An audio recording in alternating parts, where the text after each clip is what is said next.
David is saying, make a joyful noise unto the Most High, all you lands. Now we know all you lands ain't gonna do it, but it's up to us. That's why I say I don't know what kind of spirit you have on you. You might be a little bit tired, might be a little bit not yourself, but let's give what we got to the Most High, okay? Because all you lands ain't gonna do it, but Israel got to do it. Verse 2. Serve the Most High with gladness. Serve the Most High with gladness, no matter what kind of pain you got right now, your level of strength or anxiety or whatever might be ailing you. Serve the Most High with gladness. Yes. And when you're sick and when you're down, same thing. Read. Come before his presence with singing. Right, so come before his presence with singing, which means that you have the right attitude, you have the right frame of mind. Read. Know ye that the Most High, he is power? That's why. So the reason why you want to come before him with gladness and come before his presence with singing is because he is the power. Okay? Know ye that the other one, he is power. Read on. It is he that hath made us. That's right. That's why we come before him with gladness, because we're acknowledging the power that made us. Read. And not we ourselves. We ain't do it ourselves. If it was up to us, we all be dead. Okay? But read on. We are his people. We are his people, which is an honor, which is a privilege. Not every nation is the Most High's people. Just one nation, that is the nation of Israel. So again, that's the reason why we serve the Most High with gladness, why we come before his presence with singing, because why? We are his people. Read on. And the sheep of his pasture. You know what? We're the only ones. Sheep have a tendency to get lost, but nonetheless, we are still the sheep of his pasture. We're known as what? The lost sheep of the house of Israel, right? We're still his people. Read on. Verse 4. Enter into his gates with thanksgiving. And that's the spirit. Enter into his gates with thanksgiving. Meaning what? You're thankful, you're appreciative, you're glad to be serving the Most High, right? We're glad to be serving the Most High. Y'all look so tired right now. I thought it was just me. I ain't even got my glasses on and y'all still look tired. I got to put my eyes on, see a bunch of tired people. All right, take my eyes off and pretend I don't see that. But read that part again, my brother. Enter into his gates with thanksgiving. Yes, indeed. Read on. And into his courts with praise. This is an honor. Read on. Be thankful unto him and bless his name. That's right. Be thankful unto him and bless his name. Read on. For the Most High is good.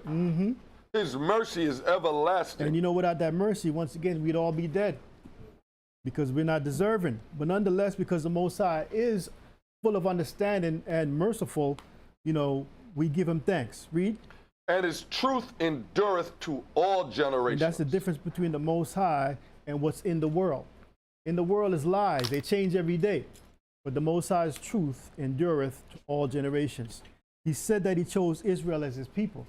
12 tribes of Israel. That ain't changed. You understand? Matter of fact, give me Malachi 3 and 6. But in the world, they say all kind of things. We're all his people now. We can all be Jews. Right? But the Most High never said that. The Most High said he chose Israel to be his people, and his truth endureth to all generations. Read on. Malachi 3 and 6, right? For I am Yahweh, I change not. Then we should all remember that. That's very important, because the world is going to tell you that he did change. In the old days, he was a warrior god, bloodthirsty, killing everybody for the children of Israel. Then he changed. He just turned into a love goddess. Okay? Now he accepts everybody. You can do what you want to do. You can have gay marriage, all of that. Read that again. For I am Yahweh, I change not. So we need to meditate on that, because that's very important. Read on. Therefore ye sons of Jacob are not consumed. You're not consumed. You're not destroyed. You're not done away with. He said, I am the Most High, I change not. Therefore ye sons of Jacob are not consumed. We're still here. He didn't consume us, right? So we got to remember that. We got to walk with that. We got to honor that, because that means that the kingdom to come is for the sons of Jacob, the children of Israel. That's very important. And sometimes, you know, when we hear these words, because we hear them so much, we take them for granted. And in taking it for granted, we're not showing the Most High his love, his respect, his honor. Okay, but it's also something to take pride in. So he says he's the power, the true power, and he changes not. Right? Everybody got that? Everybody got that. Con. Okay, don't forget that. Walk with it in your back pocket and your front pocket. Okay, put it in your mind and meditate on it, because they're going to tell you all kind of things in these last days. And one thing they're going to tell you is you ain't the people. Okay, now they got the so-called people on the news right now being bombed back to hell, but that's all right. It's supposed to be like that. You know, it's interesting that everybody looks at Israel and the land of Israel and the Israelis as being these people that we should have sympathy for. You know, we should feel sorry for them. No. What's happening to the Israelis now is what the Israelis do to the Palestinians on a daily basis. You understand? Imagine being in a place where you can't leave. You can't leave there to get a job. You can't provide for your family. You can't be independent. You can't be sovereign. You can't be none of those things. All you could do is stay in the Gaza Strip, and that's it. There was a time when they allowed you to leave, and they still do a little bit now. You had to show ID. You had to be patted down every day like you were some criminal, right? I mean, check gates, check gates and all that. Palestinians was kind of wild with them rocks throwing, but that's what they had to do. They had to do that. That's all they had. That's all they got. They got no. Well, they used to not have any weapons, but now obviously they do, right? Right.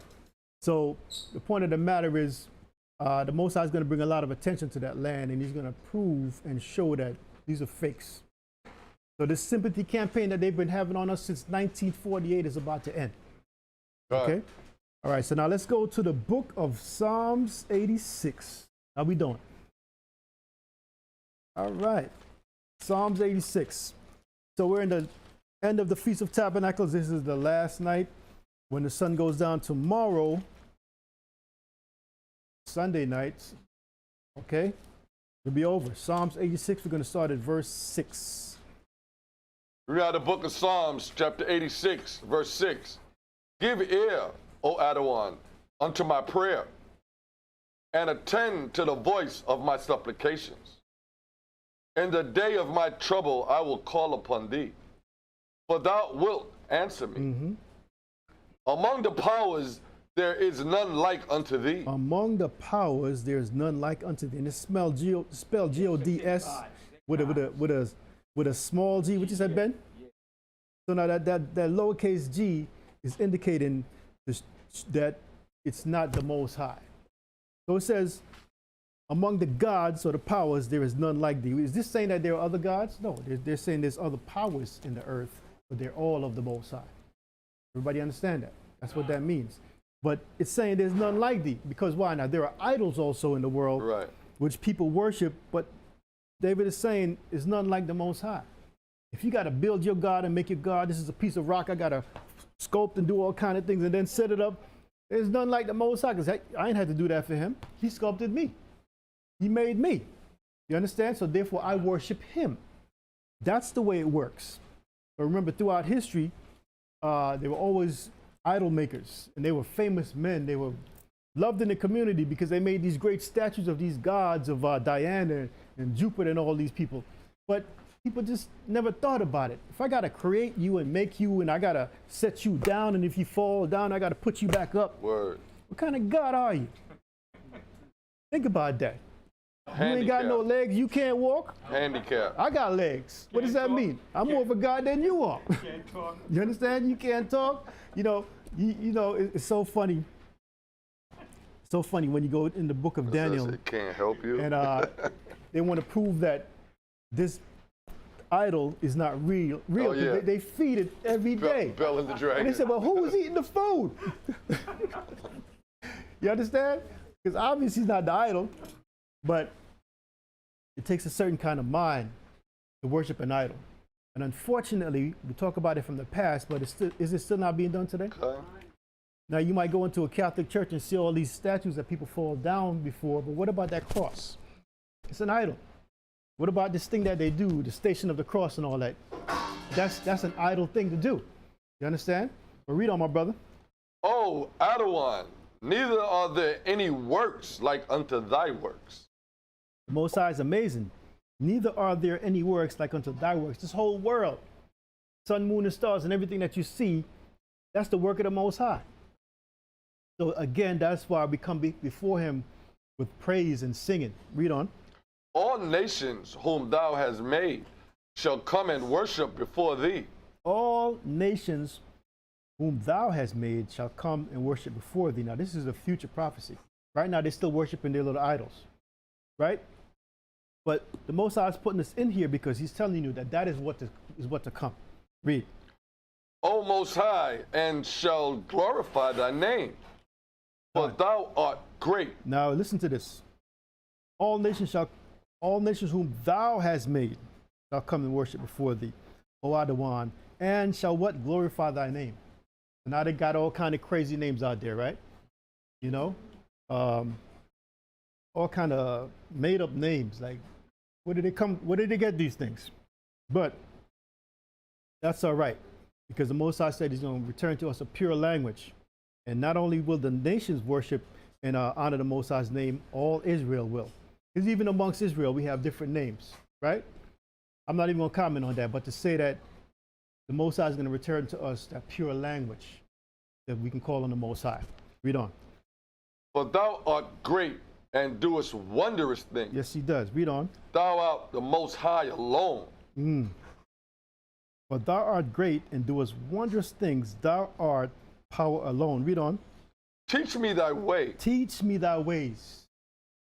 Teach me thy ways. That's what we need to get into. Teach me thy ways. Read on. O Adawan, I will walk in thy truth. Go ahead. Unite my heart to fear thy name. Unite my heart to fear thy name. And that's what we're doing right now. We're saying to the Most High, teach me thy ways, because we don't want to learn the way of the heathen of the nations. Came up on that. They didn't get us nowhere. A lot of our people, the majority of our people, are still into the ways of the nations. Okay, so we got to make sure that we are united with the Most High. We learn his ways and we keep his ways. We don't fall for temptations, because there are certain times when they're having certain gatherings that you might get weak. You ain't seen auntie such and such and uncle such and such a long time, right? Well, let me just go over there and no, don't go over there and see nothing. Okay, because next thing you know, they got the food all laid out, right? And you know what you want to do, not just see auntie such and uncle see. You want to get a little bite, right? That's the temptation. But read that last verse again. Unite my heart to fear thy name. Yes, sir. Yes, ma'am. Unite my heart to fear thy name. Fear the Most High, to know that when these things are happening, we're not supposed to take part in that. So read it from the top. Teach me thy way. Teach me thy way, O Adawan. I will walk in thy truth. Exactly. Unite my heart to fear thy name. Now from there, go to Jeremiah 10 and 1. It says what? Teach me thy way. This world doesn't know the way of the Most High. We coming back into the word, into the truth, we're learning the ways of the Most High. But we should always desire to learn more and to advance and to grow. Jeremiah 10 and 1. Read out of Jeremiah chapter 10, verse 1. Hear ye the word which the Adawan speaketh unto you, O house of Israel. So he's speaking to us, the Israelites. Read. Thus said the Adawan, learn not the way of the heathen. So he says, teach me thy way. But then he comes back and says, learn not the way of the heathen. Why? Why should we not learn the way of the heathen? Read that again. Thus says the Adawan, learn not the way of the heathen. Hold that. Give me Psalms 96 and 5. Why should we not learn the way of the heathen? Aren't they righteous people too? They're portrayed on our televisions as being righteous. You see them marching to church on Sunday, just we do, like we do, right? So why are their ways not okay? You got to know these things, because sometimes, again, your heart might get a little bit softish, you know, and you want to partake, or maybe you miss partaking. But Psalms 96 and 5 says this. Psalms chapter 96, verse 5.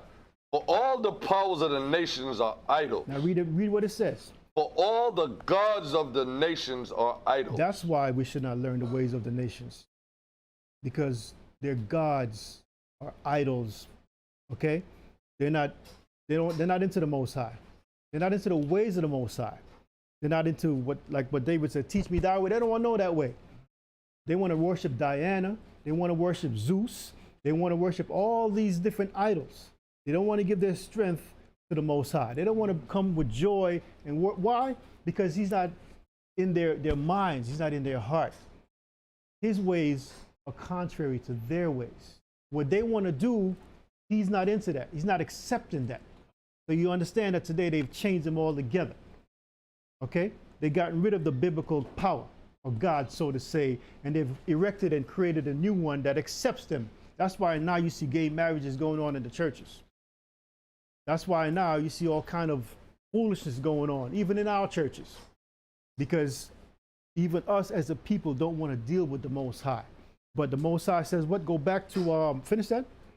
But the other one made the heavens. There you go. Read it from the top again real quick before you go. For all the gods of the nations are idols. That's the first one. And remember that. The nations worship, they don't worship the Most High, they worship idols. Read on. But the other one made the heavens. Remember that. Remember those two statements. Remember those two statements. Now go back to Jeremiah 10. Very important that we learn these things. Because the closer we get to the end, the more they're going to try to convince you of all kind of madness. Okay? And sometimes you'll be watching programs that you think are reputable, and they'll come out with some madness. But we've discovered that, God isn't real. We've searched out all space, and we ain't seen him yet. We done traveled millions of miles looking for his face. Ain't seen him yet. And remember, when you go into the book of Revelation, it says there's a lot of things that's going to happen that, if possible, it might deceive who? The elect. Very elect. So don't sit there thinking it ain't going to happen. No, be on your guard. Jeremiah 10. Read out Jeremiah 10, chapter 10, verse 2. Thus said the Adawan, learn not the way of the heathen. Read. And be not dismayed at the signs of heaven. Now the Most High says what? All the gods of the heathen are idols. Then he said he made the heavens. So I want you to read that again. Thus said the Adawan, learn not the way of the heathen. Because we understand that they don't worship him. They worship idols. Read on. And be not dismayed at the signs of heaven. Because he made the heavens.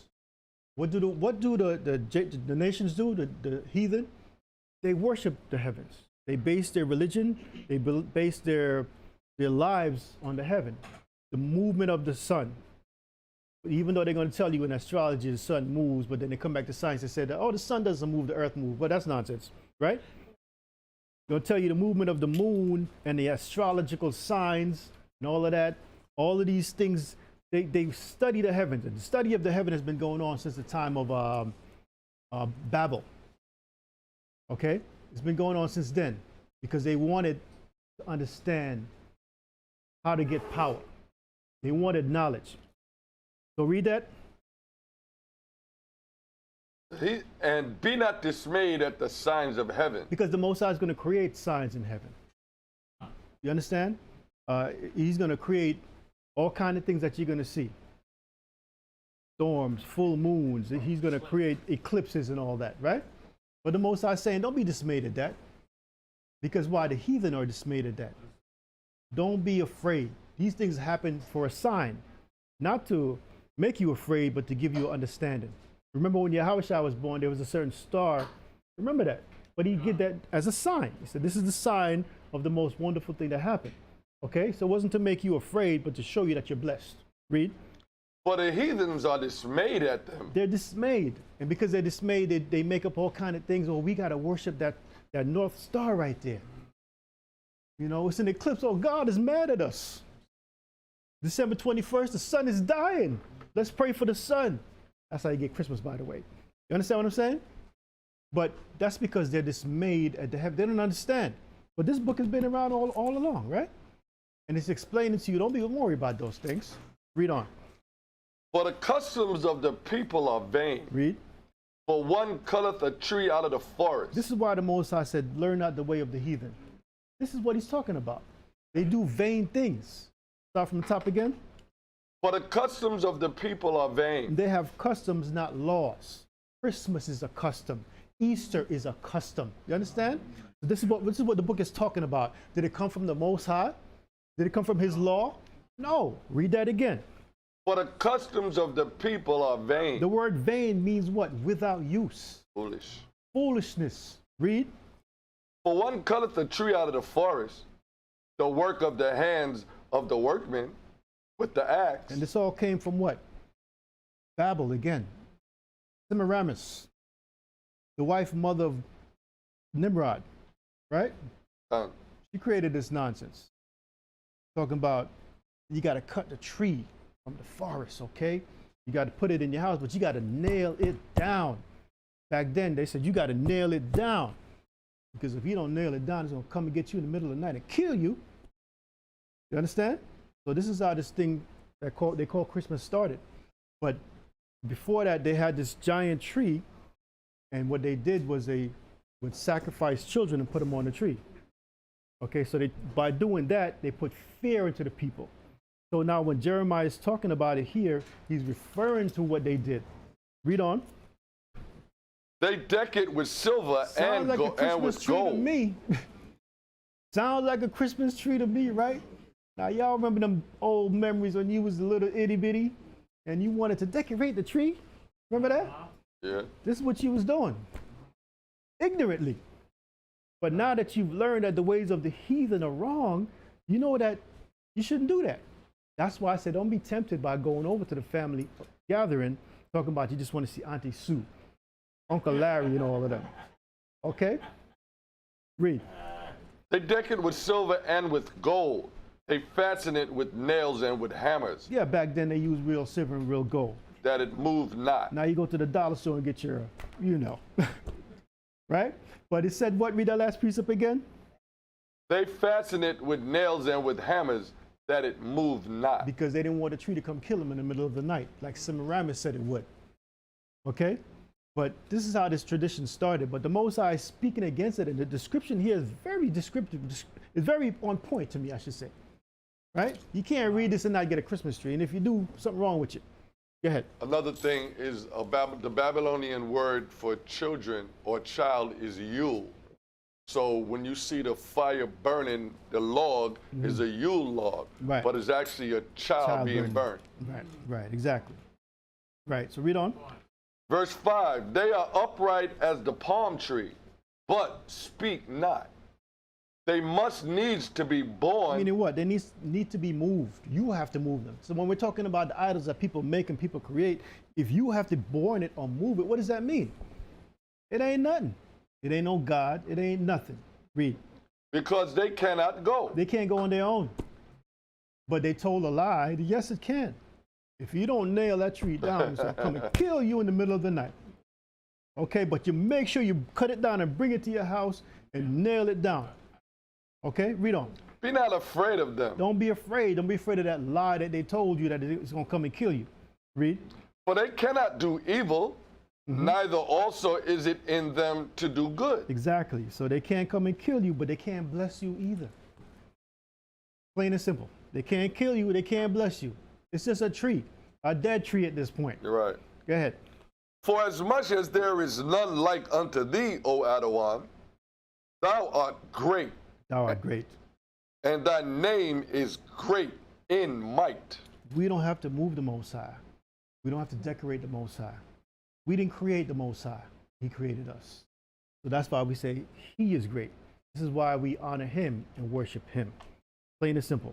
Okay? Read verse 7. Who would not fear thee, O King of nations? For to thee doeth it appertain. For as much as among all the wise men of the nations and in all their kingdoms, there is none like unto thee. There is none like unto thee. Okay? So, you know, you had so many different nations with so many different idols and so many so-called gods. And, you know, Israel being the curious creature that it is, when we would defeat these nations, we would take their idols, which is dumb. Just took you down, but I'm taking your God. Your God couldn't protect you, but I'm going to take you. What am I going to do with him? Bathe him and put him in the bed? Because he can't do nothing for me. You understand what I'm saying? But that's what we did back then. Now we do it on a level of what we see with our eyes. People go church hopping. Let me go over to this door. They got the Baptists over here. Well, let me go over, they got the Pentecostal over there. Let me just try something. And it's so convenient now in our neighborhoods, they got all these churches on the same block. Yeah. It's the same thing we're doing. Okay? Same nonsense. But we feel that we're not getting what we want. There's something missing.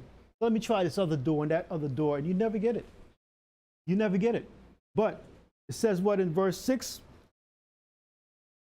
For as much as there is none like unto thee, O Adawan, thou art great, and thy name is great in might. Mm-hmm. Now read verse 8. Verse 8, but they are altogether brutish and foolish. The stock is a doctrine of vanity. A doctrine of vanity, foolishness. Now go to Mark 7 and 5. So I'm proud to call myself an Israelite. I'm proud to have the Most High's knowledge that he's given me. I am proud to know his ways. I'm proud to have studied and learned his ways, and we should all be. Okay?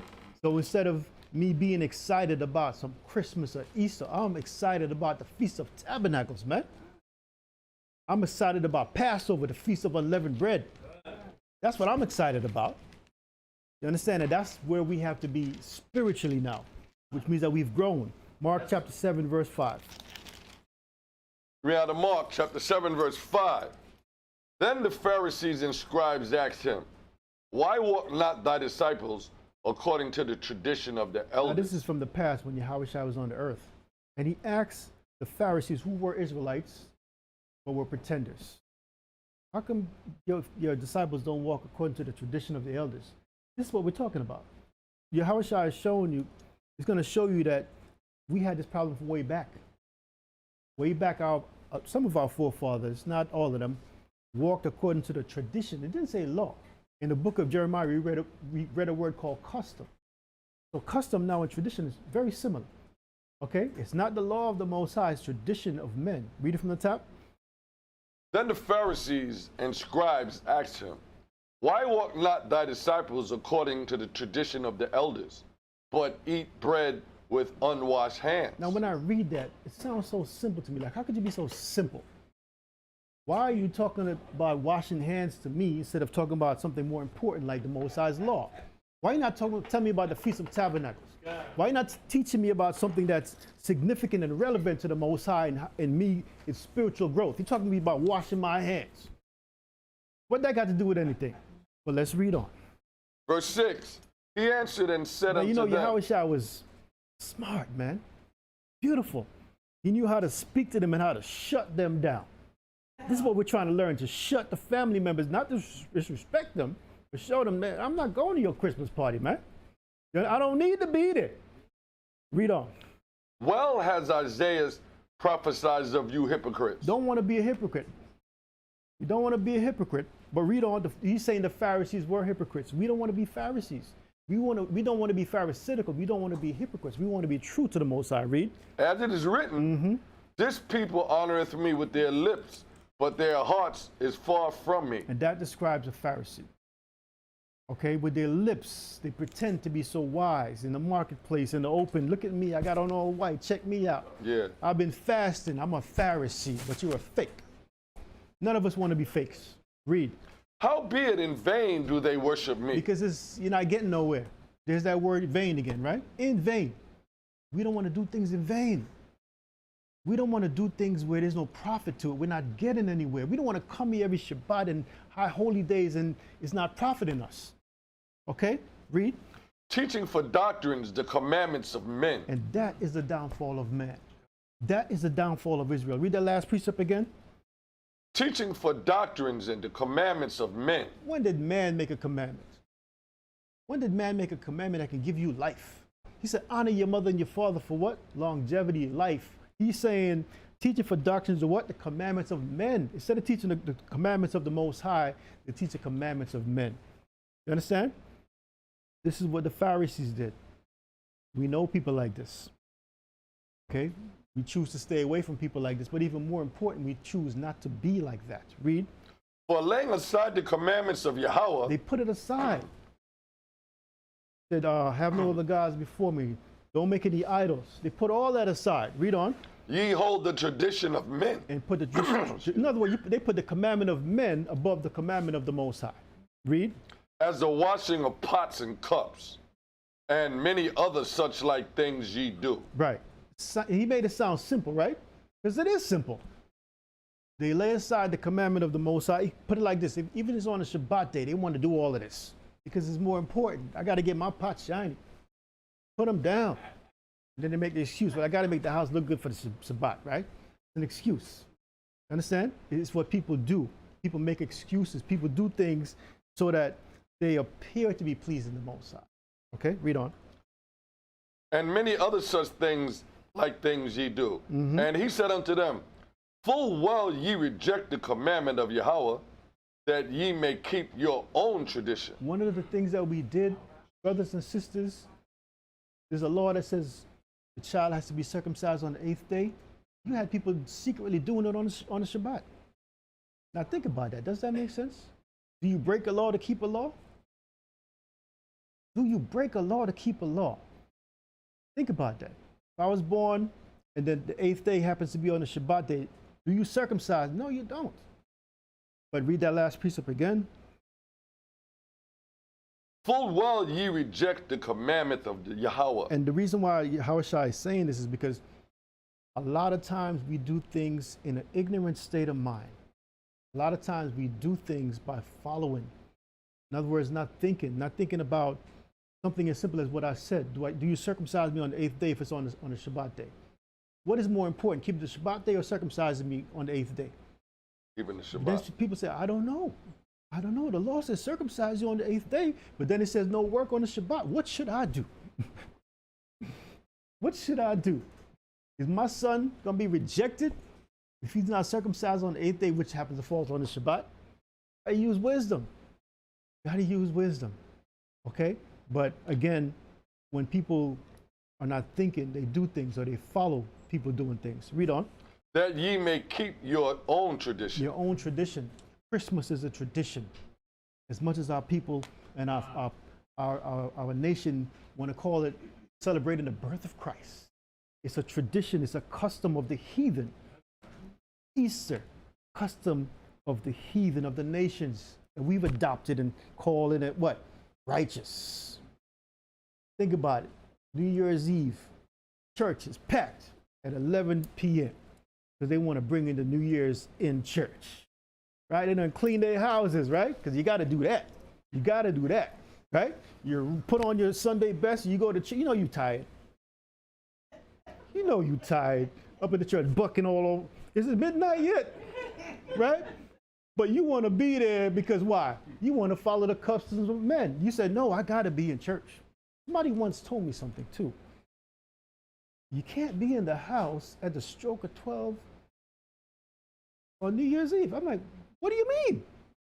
You can't be in the house because if you're in the house when the New Year starts, that's where you're going to be all year. I said, where did you get that piece of wisdom? Where did you get that piece of wisdom? That's real, though. You know what I'm saying? That's but real. People believe these things and do these things, but read that last precept again. That ye may keep your own tradition. That is a tradition. And when we do traditions, we become what? Fools. Because the customs of the nations are foolishness. So we have what? Laws that the Most High gave us. And we should love and be proud of these laws. Okay? Because it makes us the people of the Most High. He chose us to be the people, his people. Let's leave from there, go to the book of Leviticus chapter 23, verse 4. Because if in the world we learned about Christmas and Easter, we learned about Thanksgiving, we learned about Halloween. These are the customs and the traditions of men. Well, what does the Most High want us to do? What does he want us to do? Leviticus 23, verse 4. Read out the book of Leviticus chapter 23 and verse 4. These are the feasts of the Most High. This is what the Most High wants you to do. These are the feasts of the Most High. You're not going to find Christmas here. You're not going to find Halloween or nothing like that that the world celebrates. Christmas and what's the other one? Valentine's Day. Those 2 days are the most two commercialized days in America, the world. People spend more money on those 2 days than any other day ever.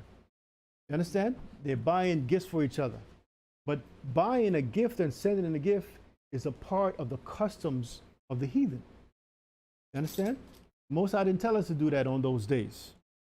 So read that again. Verse 4. These are the feasts of the Most High. These are the feasts of the Most High. Read verse 3.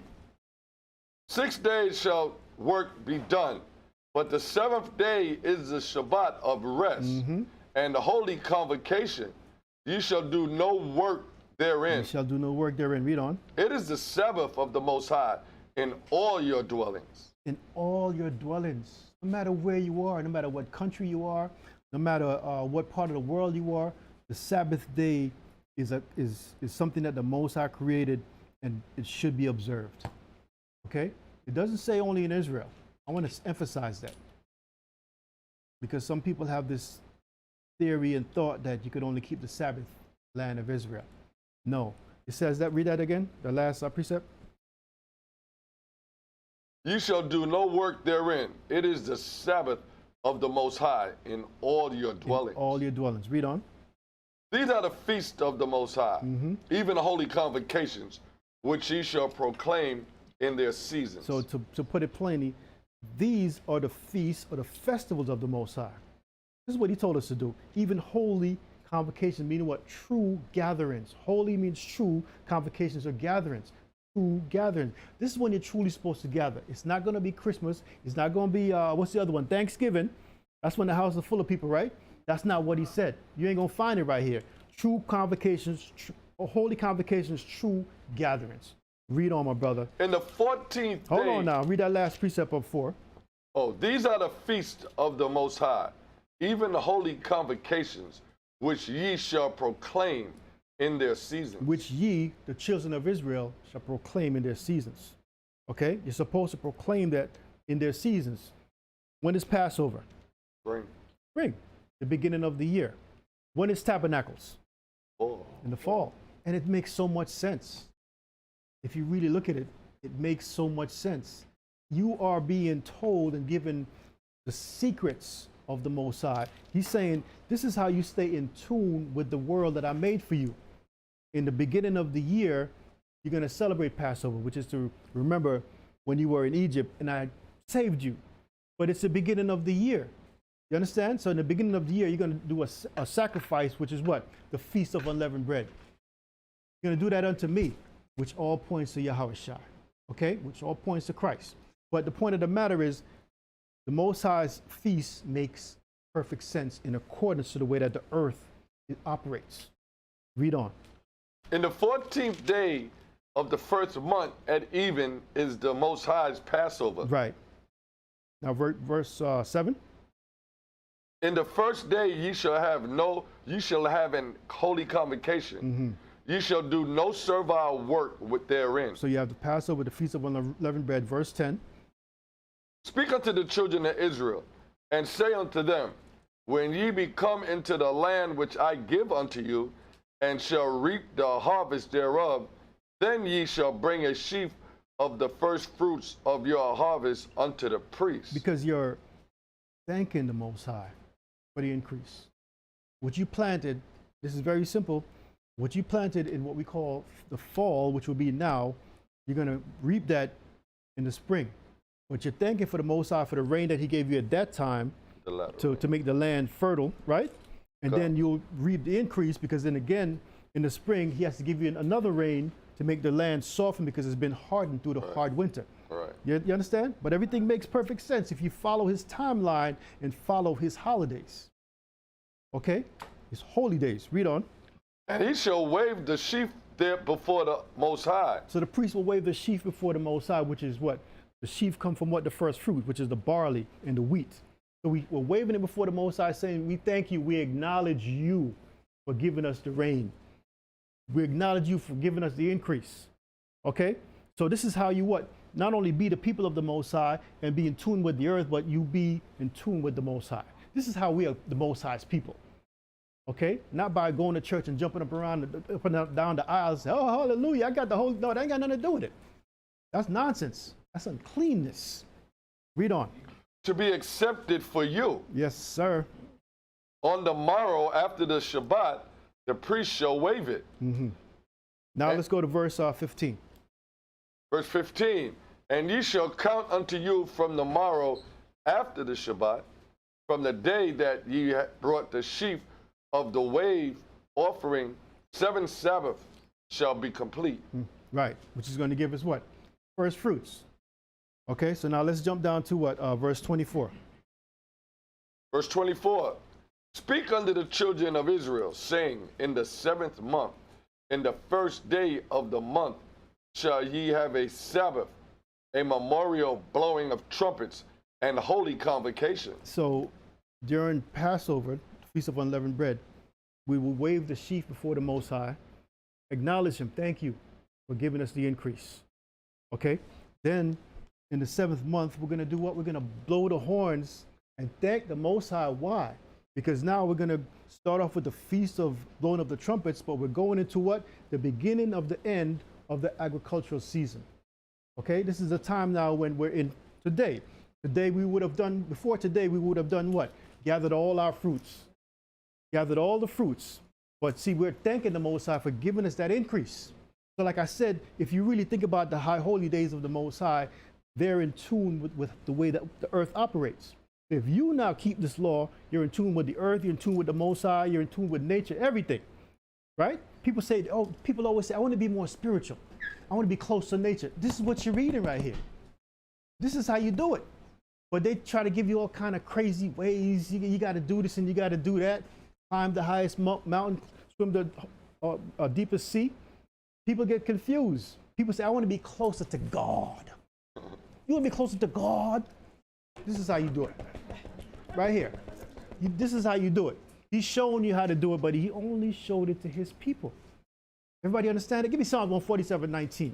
Okay. He only showed it to his people because he said the ways of the nations are what?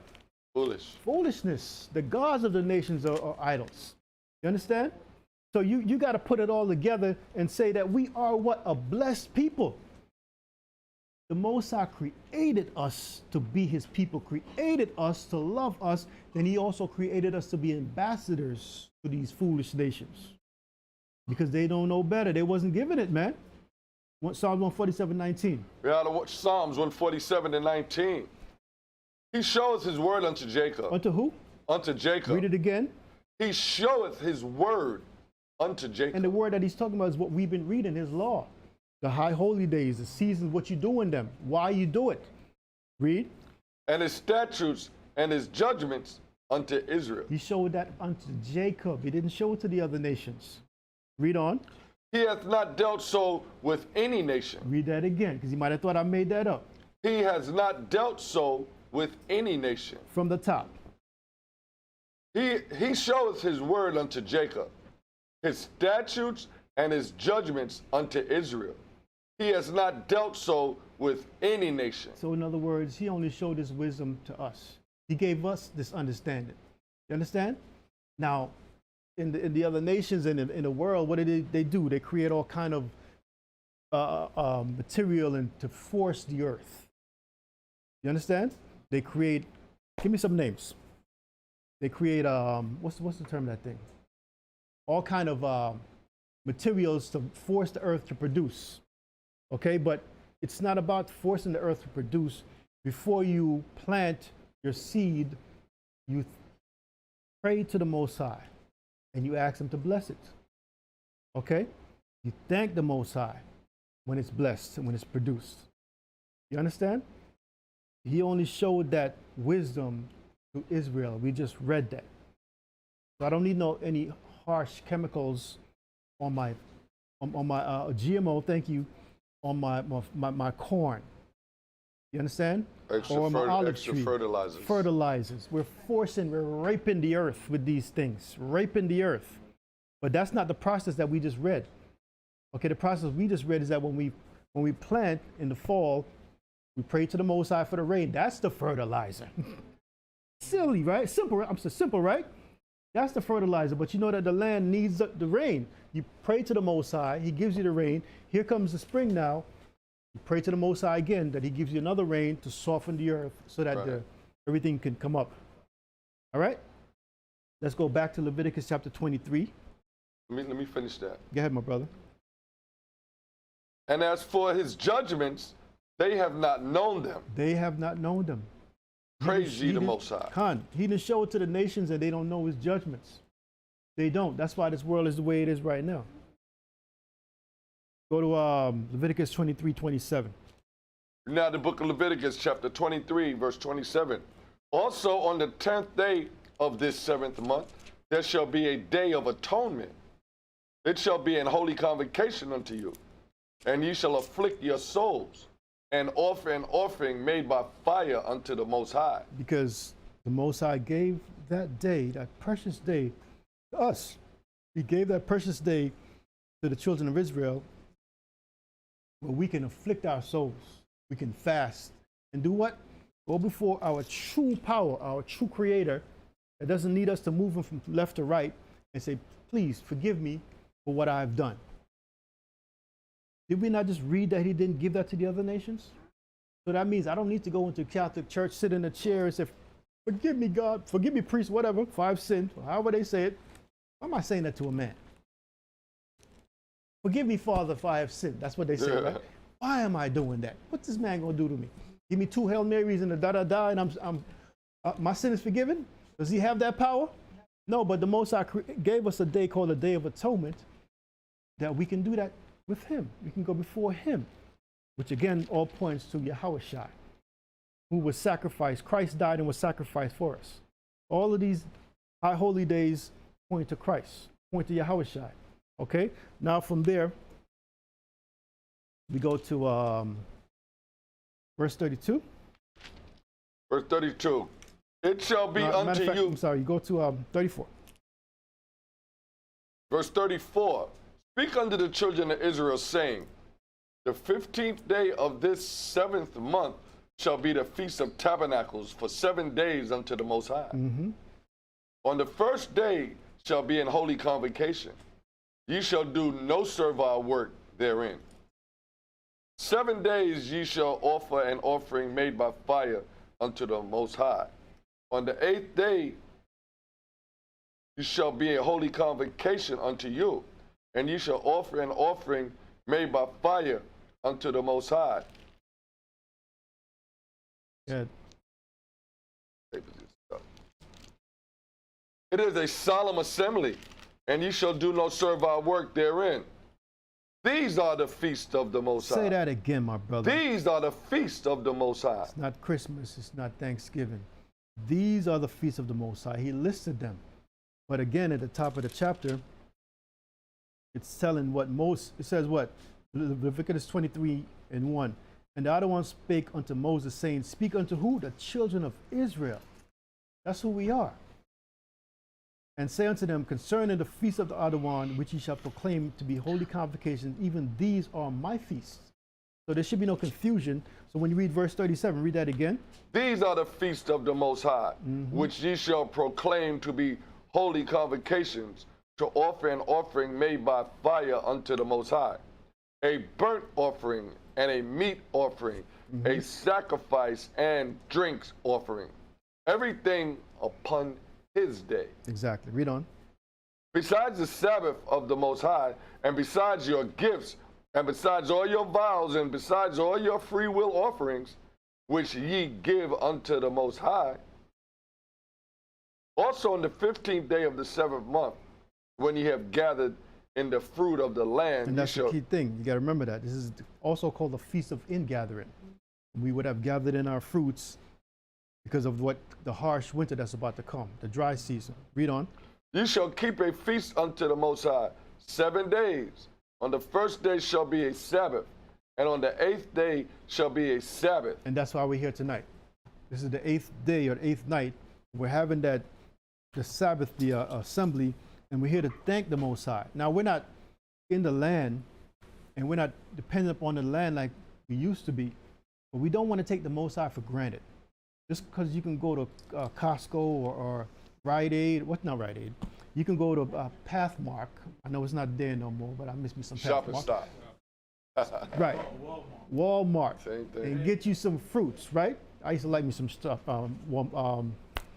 Well, I still like ShopRite. Not bad.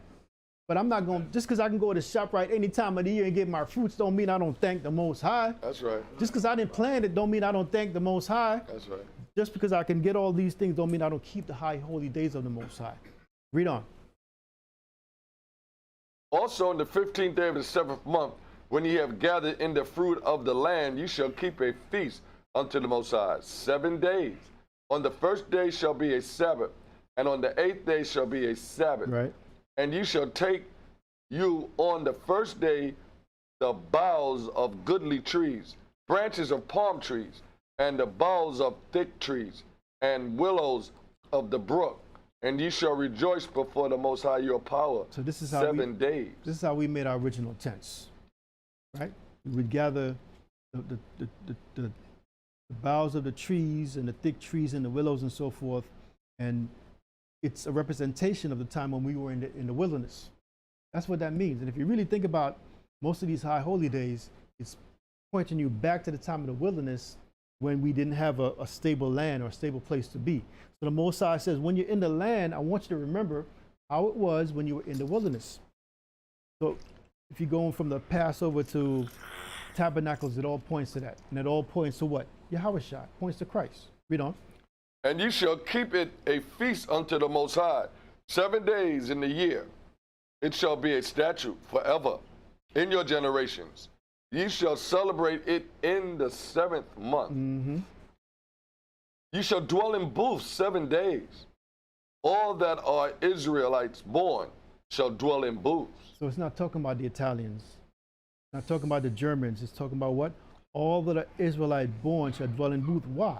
Because it was the Israelites that was in the wilderness dwelling in tents for 40 years. So you got to put it together, and the Most High is trying to show you, I want you to remember that. Remember that. Read.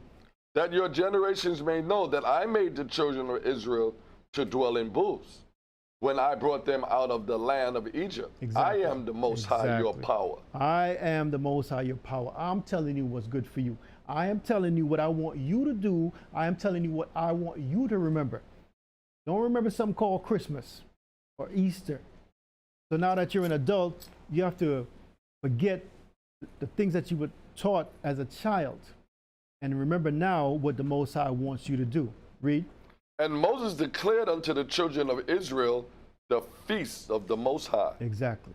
And like it says, that your generations may know that I made the children of Israel to dwell in booths. In other words, we're supposed to pass down this knowledge. Right. We're supposed to pass down these customs of the Most High. This is our tradition of the Most High. This is what? The law of the Most High. This is what we're supposed to teach our children. Not about Santa Claus, you know, and them bunnies that lay eggs and all that. Okay? Because that all leads to paganism. You understand? You got to really think about these things. And, you know, when we were younger, we didn't know no better. But now that we know better, we have to do better. Let's leave from there and go to Proverbs 6:23. Proverbs 6:23.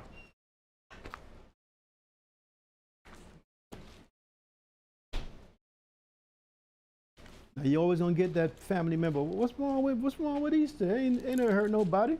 Only a bunny. Ain't never heard nobody Easter. Some Easter eggs. What's wrong with some Easter eggs? We go Easter egg hunting and all of that. They ain't never heard nobody. It's for the children. It's for the children, right? Yeah. Christmas. What's wrong with some gifts under the tree? They ain't heard nobody. Them little babies need that. They need that. No, they don't need that. Okay? They don't need you telling them lies about Santa Claus brought them gifts and all that foolishness. They need the truth. Proverbs 6:23. Read out of Proverbs chapter 6, verse 23. For the commandments is a lamp, and the law is light, and reproof of instructions are the way of life. For the commandment is a lamp. It shows you the right way. Okay, you need a lamp when you're in the dark. A lamp will lead you and help you to find your way. A lot of us are lost. The commandments will find you. Then it goes on and says, and the law is what? Light. The law of the Most High is light in this dark world. Scripture says what? The world will be in darkness. But with that law, you will see with the light. Then it says what? And the reproofs of instructions are the way of life. So in other words, you were born into a world where you were taught lies and customs and you followed it. But now you have the reproofs of instructions of the Most High, of life. Read. to keep thee from the evil woman, from the flattery of the tongue of a strange woman. And it can be a woman, but it also can be what? Man. The ways of the world. Okay? The ways of the world. Let's leave there. We go to the book of 1 Corinthians chapter 5, verse 7, because if the question is ever, should we still keep the high holy days? This is a big question right now in the churches, because they know that what they're doing is wrong. So a lot of them are having councils and meetings saying, do we as Christians, that's what they say, do we as Christians need to keep the Sabbath? Exactly. Do we need to keep, the high holy days? Believe it or not, this is what they're talking about right now. So what is the answer? 1 Corinthians 5 and 7. We're out of the book of 1 Corinthians chapter 5, verse 7. Purge out therefore the old leaven, that ye may be a new lump, as ye are unleavened, for even Yahushua, our Passover, is sacrificed for us. Right, so it's all about Yahushua. It points to Yahushua. Read verse 8. Therefore, let us keep the feast. And this the leaven that it's talking about is all of this foolishness that we were taught. And so you got to purge that out. You got to get to a point in your life that you're not tempted on December 24th. You're not tempted on December 25th. Okay? Your phone rings and baby, you ain't coming over for some of this ham hock? Well, we got a whole lot of stuff in there. Turkey was done just the way you want. It's not dry. It's not dry, okay? Come over and get you some of this. You know you love you some candy yams. Right? Oh, okay, you ain't coming out. I'll make you a plate. Right? You got to get to the point where you purge out all of that madness out of your mind and out of your system. I don't want your food. I love you, but you're into a heathen custom. I don't want that. Now, you might say, well, okay, I ain't going over there, but what's wrong with the food? Why can't I get a plate, man? Why can't I get a plate? Just a little bit of, a little turkey and a little, gotta get me some gravy, right? Then potatoes and all of that, why can't I get a plate? What's wrong with that? Why not, man? I'm not going over there with the trees and they talking about Santa Claus and all that. Why? Because the Most High, read verse 6 again, man. Or verse 7 again. Purge out therefore the old leaven. Purge all of that madness out. Because it's leaven, it grows, and it grows. Read on. That ye may be a new lump. You got to be a new person, a new creation. And in that new creation, you keep the laws of the Most High, the feast of the Most High. You divorce yourself from the world and the ways and the customs of the world. Read on. As ye are unleavened. You now are unleavened. Meaning what? You're without the sinful ways of the world. Okay? You are a new creature. Read on. For even Hamashiach, our Passover, is sacrificed for us. So now you understand, it wasn't about Christmas and Christ. It had nothing to do with him. It's the Passover. That's the proper education that you give to your children and to yourself. Verse 8 again. Therefore, let us keep the feast, not with old leaven. Now, what feast is he talking about? Read on. Not with old leaven, neither with the leaven of malice and wickedness, but with the unleavened bread of sincerity and truth. He's talking about the Passover. Passover. Let us keep that. In other words, let's not keep it like how we kept Christmas. Because there was a fight or two during Christmas. Come on now. Somebody had to argue, that last piece of leg was mine while you took it, right? You ain't gonna leave me some of the candy jams, man. You understand what I'm saying? So let's not keep it with that type of mind frame, because that's the way of the world. Let's keep it with the new leaven, unleavened. You understand what I'm saying? Read on. Matter of fact, it says what? Therefore, let us keep the feast with old leaven, I can't even see, I'm sorry. Therefore, let us keep the feast not with old leaven, neither with the leaven of malice, which is hatred and wickedness, but what? But with the unleavened bread of sincerity and truth. Be sincere now. Be sincere with the new knowledge that you got, new wisdom that you got. Be sincere with the feast of the Most High. Okay? And from there, we go to the book of, almost done. What do you know? John chapter 7. We keep the feast with sincerity. You have to be sincere. When it comes to the Feast of Trumpets, you keep it with sincerity. You're true. Okay? You're making an announcement to the Most High that you're thankful for what He's done for you. You might not be gathering fruits or getting ready to gather fruits within a couple of days, but you're thankful that He has given you blessings.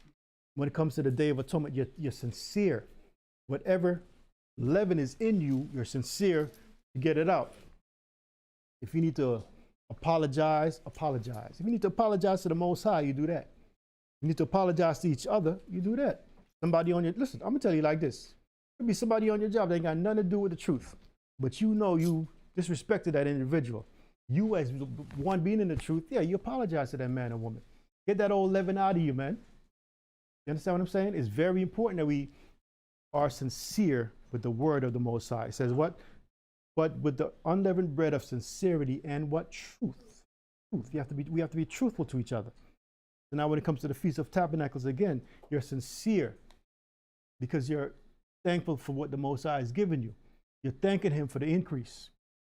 This is all very important.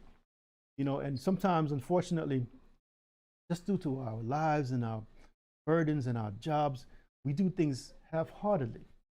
But we got to learn how to come on the next level and be sincere and truthful. Okay? We're going to John chapter 7, verse 2, right? Read out the book of John, chapter 7, verse 2. Now the Jews' feast of tabernacle was at hand. His brethren therefore said unto him, Depart hence and go into Judea, that thy disciples also may see the work that thou doest. For there is no man that doeth anything in secret, and he himself seeketh to be known openly. If thou do these things, show thyself to the world. For neither did his brethren believe in him. Right. And that's the thing we're going to go through in life. You're not going to find family members and friends that believe in you. And Yahushua went through this. You're going to find people that are going to put doubt in your mind and tell you you're stupid. You ain't got to keep the Old Testament laws no more, right? They're going to tell you these things. You're going to feel alone. A lot of times, Yahushua felt alone. You understand? Even with a big old crowd in front of him, he would feel alone. Because you understand, man, majority of these people just want to be fed. They just wait until I say, okay, I'm done. And now they want the bread, right? And the fish. Think about it. You understand? So a lot of times, you're going to feel the same. This truth will bring you into a place where you are alone. People might not talk to you no more, call you no more. Okay, because while they're talking about wickedness, you're talking about righteousness. They want to get the recipe on how to make ham hocks. What you gonna tell them? Are you gonna still give them the recipe talking about, well, I ain't doing it? No, you're gonna tell them, I don't do that anymore. So why would they call you back? So you're gonna feel alone. You're gonna feel as if you're being punished sometimes. Okay, but it's not that you're being punished. It's just that the Most High, like the Sabbath day, has separated you. Okay? He has sanctified you. It says that He sanctified the Sabbath day, right? He separated the Sabbath day, right, from the other 6 days of the week. But He made the Sabbath day special. He's making you special. Okay, but you have to learn how to endure that loneliness. You have to learn how to endure feeling as if people don't like you anymore, which might mean your own mother or father, right? You have to learn how to be close to the Most High as you're learning the ways of the Most High. You have to take that now. You have to make the family and the people that you meet that are also on the same course of you, as you are, your family. You have to find new family, okay? There have been a few Hanukkahs, right? Where it fell close to Christmas or on Christmas Day, right? Now, some people had a bit of indecision on that day. I go to mama's house or go to the temple. What should I do? What should I do? But the whole point of the matter is it is a no-brainer, right? But some people, because they grew up doing that, you see, I'm glad you said that. Because when you and I say it's a no-brainer, it's because we've been doing this thing for 30-something years, man. What about the man or the woman or the brother or the sister that's just been doing it for a year or 2 or 5 years? They get them urges again. Yeah, I sure do miss mom and just being around the table and just talking to them, man. This is the only time of the year I get to see such and such and such and such, right? You're going to get them urges. But, you know, you're a new lump. And you got to put away that leaven. And putting away that leaven might leave you feeling away. But that's why now you look forward to the Feast of Tabernacles. You look forward to dwelling in tents. You look forward to Passover. You have to bring yourself on a new level now, being a new lump. Okay, you don't want to let these things affect you. Okay, we're now in October. Next month, they're going to do what? They're going to celebrate Thanksgiving. Right? You used to make the table as a little man, a little woman. You put the forks here and the dishes here, and your mom would, no, don't put that over there, and you would feel proud when the table looked all nice and pretty, right? Because you did that. And I'm talking to you in this way in fashion because I understand that. We should all understand that. So when other people come to you, you should be able to understand that. Okay? When they say something to you like, man, I just want to go over there and see how the place look and smell and walk out. I just want to get a quick little sniff and walk out, right? Because that urge is in them. They grew up like that. Okay, I ain't gonna lie to you. I grew up putting a tree together, and I used to love that too. They used to leave me all alone. Here's the box. Here's the tree. Go, do your thing. And I used to make me a special little Christmas tree.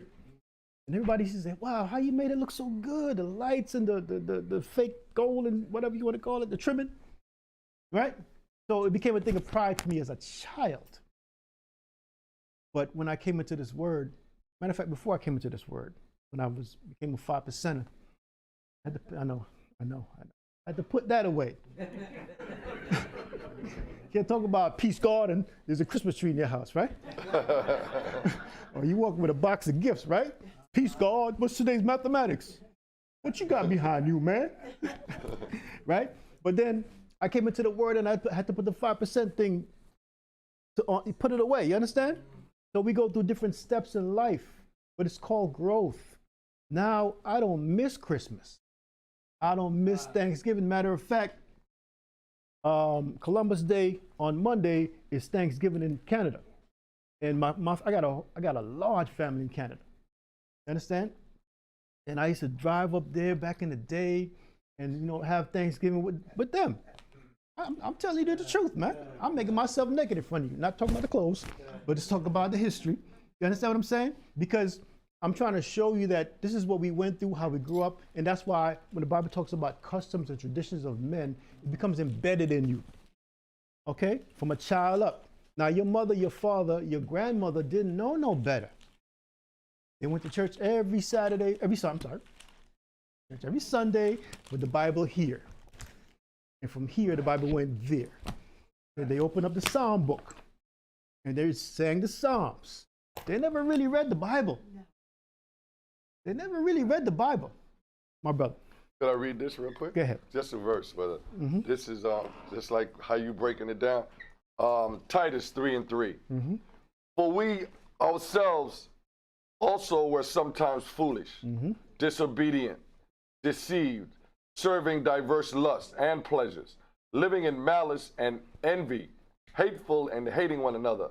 But after that, the kindness and love of the Most High, our Savior, towards man appeared, not by works or righteousness, which we have done, but according to his mercy, he saved us by the washing of regeneration and renewing of the Holy Spirit. Exactly. So we are washed. We are saved. Okay, the spilling of the blood of H.O.D.C brought us back to the Most High, readopted us back to the Most High. Okay, so now that we come into the Word, we have to go hard for the Most High. Okay? John 7:9. 7:9? Matter of fact, read verse 8. Matter of fact, I don't know if you read 7. Did you read 7 and 7? No, I did. I didn't. I stopped at 6. I stopped before his reply. Okay, so read verse 6. 6, yeah. Then Yahushua said unto them, my time is not come yet, but your time is always ready. Because they didn't believe in Yahushua, his own brethren. You understand? They were part of the world. Read. The world cannot hate you, but it hated me. But me it hateth. Why would the Bible say that? Why would Yahushua say that? If he's so loved and everything, why? Because the true words of Yahushua are not what the world is teaching. If they go into the true words of Yahushua, they would hate him the same. So they made up a new character. You understand? And 7, Jesus 7. is this new guy. John 7:7. That, you know, he's supposed to be a reflection of Yahushua, of Christ, but he's okay with you going to church on Sunday. He's okay with you having Christmas. Okay, he's okay with you having Easter. That's Jesus. Okay, they put his name in the Bible and said, now this is the Son of the Most High. You understand? But that's nothing but a ploy to get you to go into what? The ways of the heathen nations. Read on. The world cannot hate you, but me it hateth, because I testify of it. I testify of it, saying it's evil. That's why it would hate Yahushua. Read. That the works thereof are evil. And you know how the world, you show that the world hates Yahushua. You ask him what color. You ask him what question. I'm sorry. What color is he? What color was he? Why that matter? It don't matter. He could have been green like a alien. Why does that matter? God, he's all colors. He's all colors. He's the rainbow child. Yeah. Right? You ever seen a rainbow man? Rainbow Hebrew man? Nah. I ain't never seen one of those, and if I do, I'm gone. I'm gone. My brother. I just want to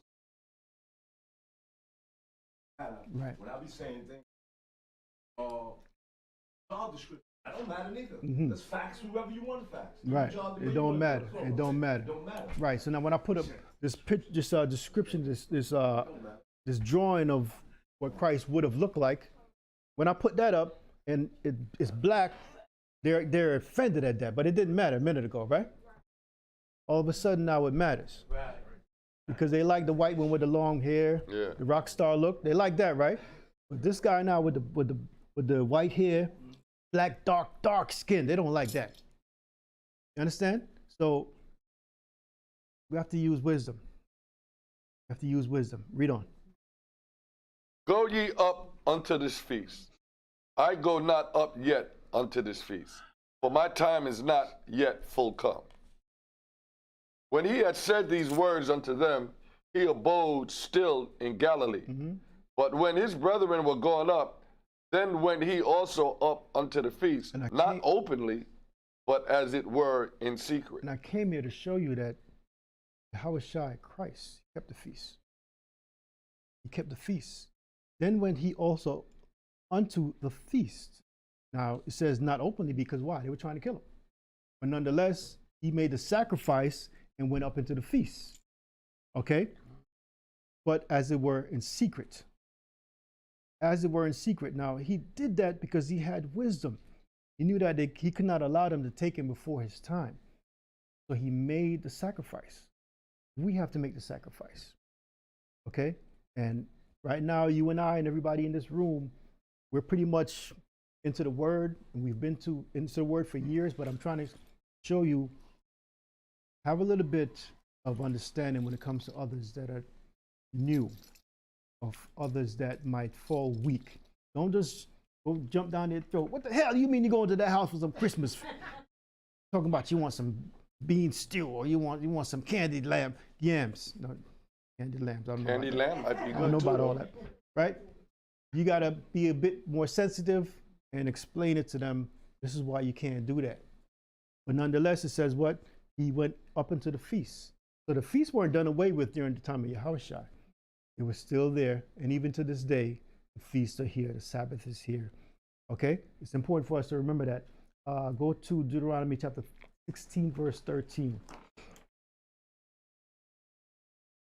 What are we supposed to do during the time of the feast? What are you supposed to do during the Day of Atonement when you're not necessarily eating or feasting?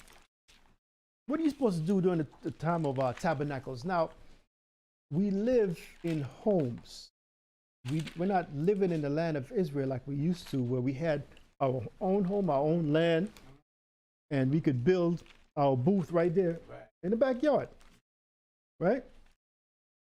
We're not living in those times anymore. What's supposed to be our attitude when it comes to the Feast of the Most High? Because it's important that we remember how the Most High wants us to greet him. Deuteronomy 16:13. Read now to Deuteronomy chapter 16, verse 13. Thou shalt observe the Feast of Tabernacles 7 days. After that thou hast gathered in thy corn and thy wine. And thou shalt rejoice in thy feast. Thou shalt rejoice in thy feast. Very important. Supposed to be full of gladness that the Most High has blessed us with all the increase. Okay, now don't confuse it with the fact that you're not, like I said, living on the land or needing the land the way we used to. He's still giving you increase, my brothers and sisters. Every time you get that check, every time you eat, okay, he's giving you increase. In other words, he's still blessing us. So we still have to show the Most High appreciation. We still have to what? Read verse 14 again. And thou shalt rejoice in thy feast. We still have to rejoice. I'm happy to be here tonight. And like a lot of you, I might not be feeling 100%. Like a lot of you, the body might not be fully up to it. Pains and pangs. Men don't have pangs, do they? Yes, they do. The Bible said that. Pains and pangs all over the place, right? Might have a little backache. I don't know why my back is hurting right now, but it is. I'll share that with you. Okay? But I'm happy to be here. I feel good. I feel elated because not only do I know the feast of the Most High, now my mindset and my thinking is, I'm so happy that he has taught me this. There are a billion Christians. Yes, there are even more than a billion, because a couple years ago it was a billion Catholics or Christians. They said now there's more, right? They all have this book. They don't all have that feeling where it says rejoice in the Most High's feast. Because when you talk about the Sabbath, now we ain't got to keep that Sabbath. Make all kind of excuses and get mad and get angry, right? They don't have the feeling of rejoicing. You and I, my brothers and sisters, we have to have that. And we should naturally have that. Read on. Thou and thy son and thy daughter and thy manservant and thy maidservant. I want you to stop right there. It says thou and thy son and thy daughter. And it goes on to say maidservant and so forth. But it might just be you. Okay? It might just be you and your whole house. Just you.